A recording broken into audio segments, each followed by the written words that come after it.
Do you want to know how you can access the simple tools in Fliki? If yes, then this video is for you.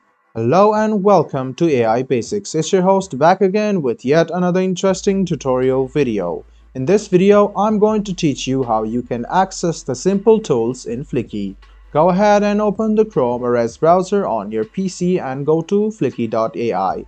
Log into your account and on the top right hand you can see this settings option where you can see that it's written various simple tools. Go ahead and click this and you can open this portal where you can see the various simple tools which is used in Fliki. There's option of video, image, audio. You can convert the video, image or audio, trim it, crop it, resize it, rotate it and increase the speed as well.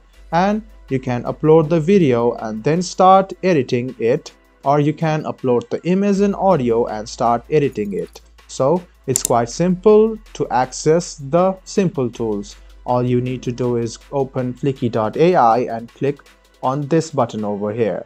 Then you can access these various simple tools. I hope this video was helpful for you. If you still have any kind of confusion, please do mention us on the comment section down below. Like the video, subscribe to the channel and do hit the bell button for more. Hope to see you in the next video as well. Until then, goodbye and take care.